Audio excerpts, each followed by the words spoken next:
Minutos, damos la bienvenida al arquitecto Fernando Carrión, catedrático de la Flaxo, experto en seguridad. Quisiéramos pasar revista, arquitecto Carrión, como lo hemos hecho varias veces a lo largo de este año, sobre el nivel de cumplimiento del gobierno de Noboa de la que ha sido su principal misión, el combate a la delincuencia en esta zona de guerra, como describe a Ecuador la revista The Economist. Bienvenido. Buenos días, muchísimas gracias por la invitación. Sí vi el artículo, lo leí.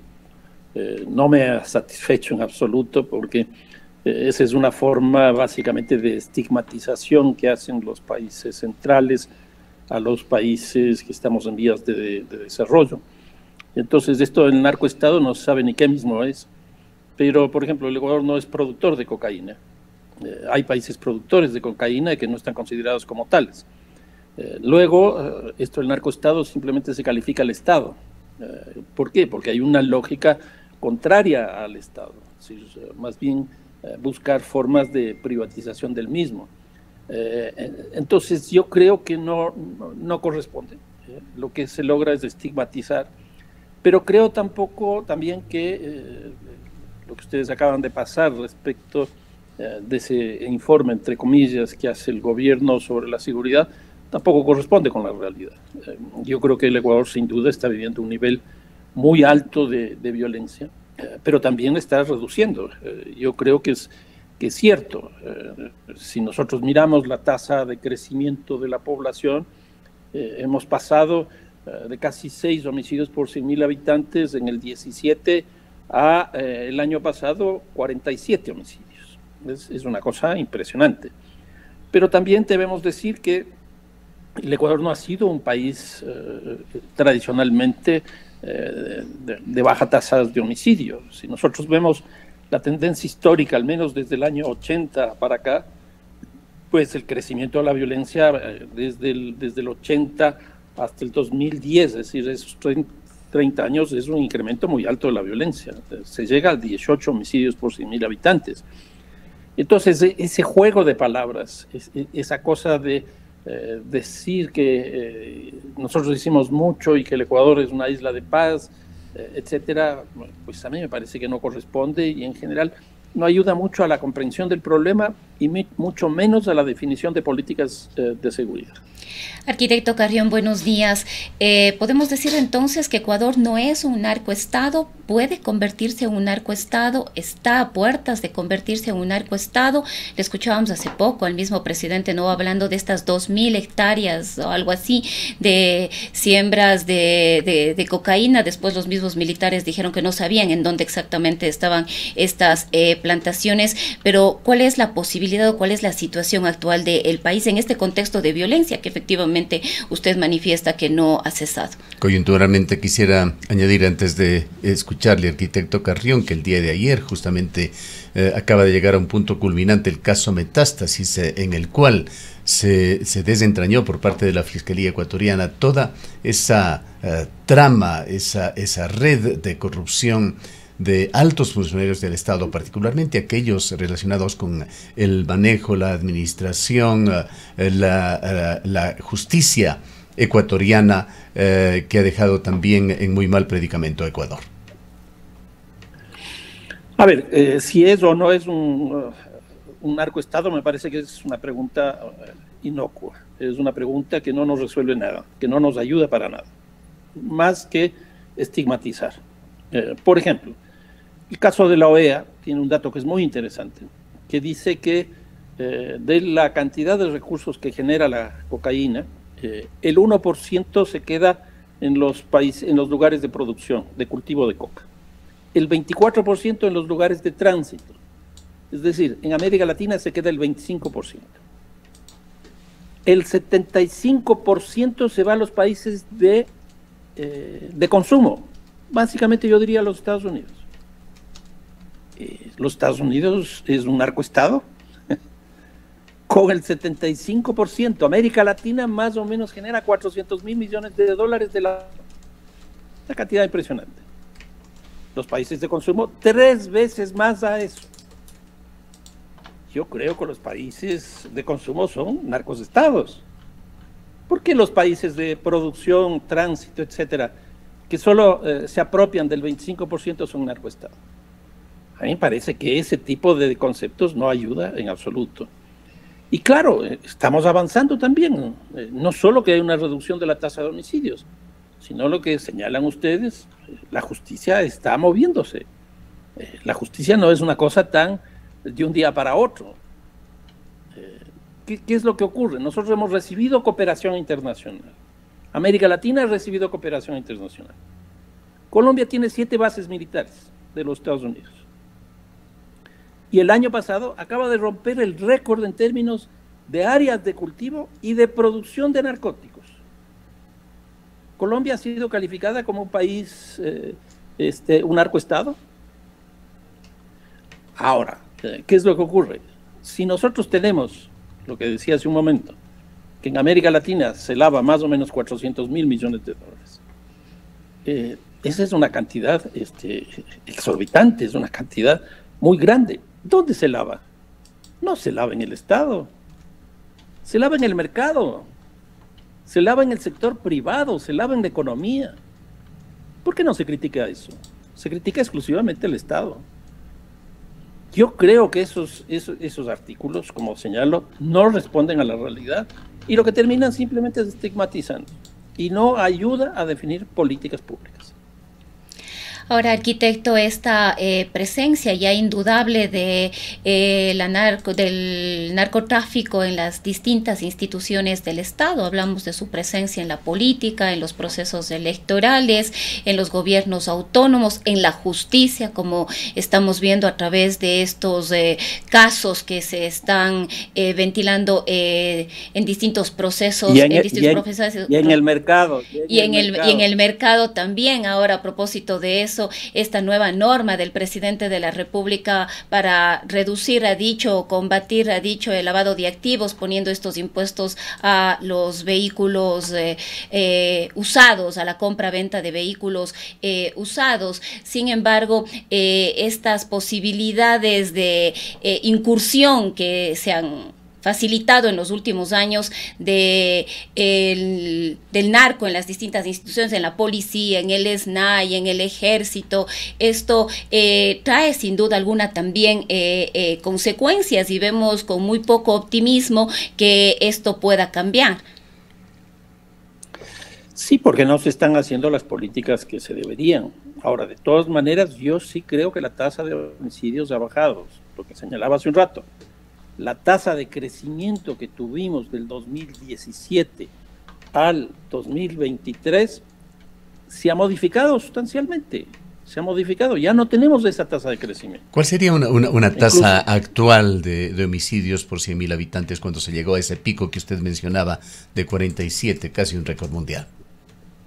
Yo creo que este rato estamos alrededor de 27, 38 homicidios. Que sigue siendo muy alto. En relación...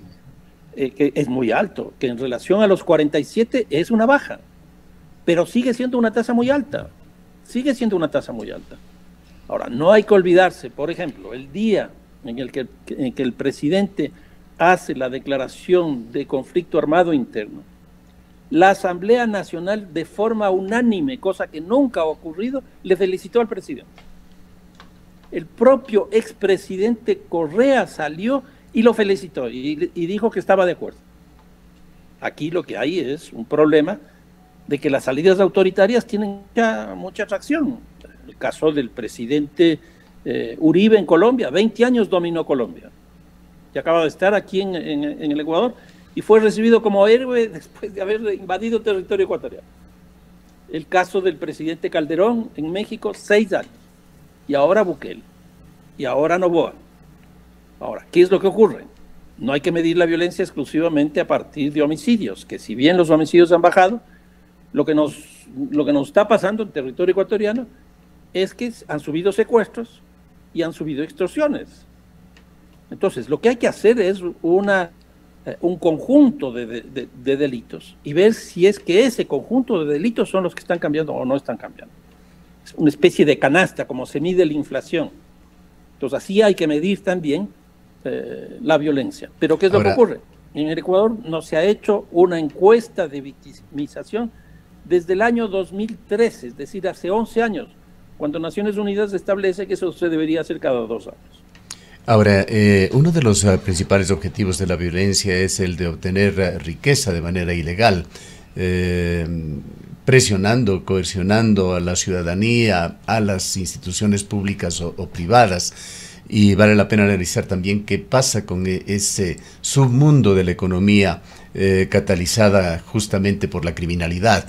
Recientemente, el exministro de Economía, Fausto Ortiz, daba cuenta de que por cada $100 en depósitos a la vista en los bancos, se tiene casi el doble, $190 en efectivo circulando en la economía ecuatoriana, y esta cifra ya globalmente la redondeaba él en unos 4.300 millones de dólares que circulan en la economía en efectivo, fuera del control del Servicio de Rentas Internas, Superintendencia de Bancos u otras entidades.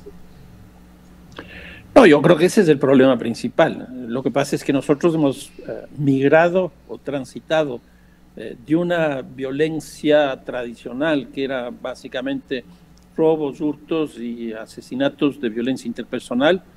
Estamos transitando de esa violencia tradicional a la violencia moderna, que es básicamente una violencia que tiene como intención el tema económico. Por eso es lo que se organiza. Y son los mercados ilegales donde generalmente operan. Y aquí hay estudios, desgraciadamente no en América Latina, por lo menos no los conozco, pero sí en Europa, en el caso de Italia, donde se determinó que los sectores en que más se lavan los recursos económicos son el turismo, el sector inmobiliario, el sector financiero y sin duda las monedas electrónicas. Pues todo eso está presente y yo concuerdo la cifra esta de los 4.300 millones de dólares. Yo tenía la cifra de 4.000, que eso es lo que se lavaría aquí en el Ecuador. ¿Quién tiene esa cantidad de recursos económicos? Si sumamos el presupuesto del municipio de Quito, que son 1.000 millones, más el municipio de Guayaquil, que son 800, son 1.800 millones, es decir, no llegan ni siquiera a la mitad de la totalidad de esto. Son cantidades muy, muy grandes. Y con eso, según este propio estudio que señalo de Italia, se estima que el 25% de los recursos se destinan a la reproducción de los ilícitos. En otras palabras, si nosotros tenemos 4.000 millones de dólares, 1.000 millones de dólares, el 25%, se destinaría a sostener, por ejemplo, esas 60.000 personas que yo he considerado que tienen estas 22 estructuras criminales calificadas terroristas, la compra de armas, la compra de comida, el pago de sueldos, la corrupción, etcétera, etcétera. 1.000 millones por año es una cantidad impresionante, solo para la reproducción del ilícito. Arquitecto Carrión, si bien no se trata de un análisis económico este tema, pero la economía es un eje transversal sin duda en estos problemas que vivimos. Recordemos que cuando se inició el conflicto armado interno, hubo una disminución significativa en las cifras del consumo de hogares en Ecuador, que llevó a declaraciones muy preocupantes por parte de los principales representantes de las cámaras de comercio de la producción en Ecuador. Pero ahora, de acuerdo con estas últimas cifras, se ha instaurado un poco esta economía en Ecuador con esas cifras enormes, gigantescas de dinero circulando fuera de la economía formal. Yo estoy este rato trabajando con la CEPAL y con otros organismos internacionales un poco las características de la estructura económica de América Latina. Y ahí yo les digo, por ejemplo, algunos datos que son preocupantes. Uno, lo que señalaba, el lavado en América Latina es del 6.7%. 6.7% de promedio. Es decir, nosotros estamos bajo eso. ¿Y por qué? Porque el precio del narcótico va subiendo conforme se acerca a los lugares de consumo. Nosotros estamos muy distantes de los lugares de consumo. Por eso explica que nuestro lavado sea menor. El costo de la violencia es muy alto. El costo de la violencia es muy alto. Estamos poco más arriba del 3%. ¿Qué es el costo de la violencia? Los presupuestos del Estado, los presupuestos de las empresas, que además de esos finalmente pagamos nosotros por vía de incremento de precios, y los presupuestos de las familias y las personas. Son rubros muy, muy altos. Por otro lado, hay deseconomías. una cosa que ya le está pasando al Ecuador es que el sector turismo pues está cayendo, porque ya no viene la cantidad de gente que venía. Entonces hay una deseconomía clarísima. O ciertos negocios pequeños o grandes que reciben esta lógica de la extorsión bajo la forma de la vacuna. Hay una contracción, se cierran negocios. O esos recursos también terminan trasladándose al consumidor. Sube el precio de las cosas, sube la inflación. Entonces, efectivamente, hay un problema económico que desgraciadamente nosotros no estamos manejando. La hipótesis que yo tengo en América Latina es que la economía formal es del 30%, la economía informal es del 30% y la economía criminal es del 30%. Y sin embargo, las políticas que nosotros hacemos es solo para el 30% formal. Estos estudios que usted realiza conjuntamente, entenderíamos con un equipo de expertos para América Latina, dan cuenta de que algunos gobiernos al final deciden por convivir con esta situación. Pensamos en países en los cuales lo que está viviendo Ecuador se presentó ya hace muchos años, con diferentes facetas, sí, pero que han tenido un movimiento económico gigantesco a través del narcotráfico. Colombia, México, me refiero a posiciones de gobiernos como aquella expresada en esa frase de López Obrador en México, de abrazos y no balazos. A ver, si nosotros veamos en el caso del Ecuador, estos 4.300 o 4.000 millones de dólares, que es una cantidad casi la misma, eso significa 3.5, 3.6 del PIB. La economía ecuatoriana este año crecerá en un 0.3, 0.4%. Si nosotros hacemos una política para que se contraiga el lavado, solo en un punto, la economía ecuatoriana se cae. La economía ecuatoriana se cae. Y eso tiene impactos sociales, impactos políticos, impactos culturales, etc. Es justamente al punto que iba, a esta connivencia que, me imagino, quienes están analizando la economía ecuatoriana de alguna manera tienen que aceptarles, so pena de otros gravísimos problemas que podrían venir, como esa caída de la economía ecuatoriana si de alguna manera se atacara directamente o se pudiera erradicar todo ese circulante. No, yo creo que eso es clarísimo, eso es clarísimo. El ejemplo que yo ponía, se cae el 1% por políticas de restricción de ese lavado, la economía ecuatoriana se cae. Ahora, ¿qué es el lavado? El lavado es una forma de legalización de la droga, porque entra droga sucia, para seguir en estos términos, se lava eso. ¿Y qué es el lavado? Legalización. Entonces nosotros tenemos 4.000 millones de dólares que hemos legalizado en mercados. Por eso es que hay empresas que se crean, por eso hay empresas que contratan con el sector público, por eso hay empresas que existen tiempo atrás, porque es un dinero fresco, es un dinero que no tiene intereses, que es mucho más benigno para las inversiones, porque no tiene las condiciones institucionales que el sistema financiero tiene. Entonces, eso es lo que está ocurriendo. Y por otro lado, lo que señalaba hace un momento, los costos de la violencia, por ejemplo, presupuesto que hacen las familias. Básicamente ese presupuesto está destinado al crecimiento de una economía, que es la economía privada de la seguridad. Aquí hay un estudio muy interesante de un argentino que muestra que América Latina va a crecer este año en 2.3%, pero el sector privado de la seguridad va a crecer en 15%. ¿Por qué? Porque los costos de la violencia se van básicamente al sector privado. Y entonces esto empieza a generar distorsiones dentro del propio mercado formal. Bien, con estos análisis que por supuesto son muy importantes de por medio, vayamos a la pregunta inicial, que ojalá lleguemos a algo conclusivo y claro. ¿Cómo califica usted el accionar del gobierno en este conflicto armado interno, en su guerra contra la delincuencia?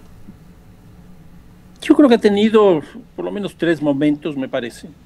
Uno primero, donde hubo acuerdos políticos muy importantes con el Partido Social Cristiano, con la Revolución Ciudadana, vino el conflicto armado interno, hubo una reducción de la violencia porque los grupos criminales decidieron no confrontar con el Estado. Pero eso duró 4 meses. Eso se rompió justamente en el momento en que el Ecuador decidió entrar en la embajada mexicana. Ahí se rompió todo eso. Y lo que hemos tenido es un gobierno solo, sin apoyos políticos, que ha seguido su política bajo los acuerdos de cooperación, y lo que ha hecho es, más o menos en 6 meses, en un semestre, sostener eso, que ya es bastante. Ahora, con la crisis de energía eléctrica, nuevamente ha venido un incremento de la violencia, y ahora, sumada a la violencia común, llamémoslo así, la violencia política, porque hemos entrado ya en la campaña electoral. Y esta creo que va a ser una campaña electoral bastante violenta, y creo que estamos entrando justamente en esa fase. En otras palabras, yo lo que diría es que ha tenido estos 3 momentos, y que cada uno de ellos se ha caracterizado. De todas maneras, hay una tendencia general, si comparamos con el año pasado, como hace el gobierno y como metodológicamente también hay que hacer, que es relativamente favorable.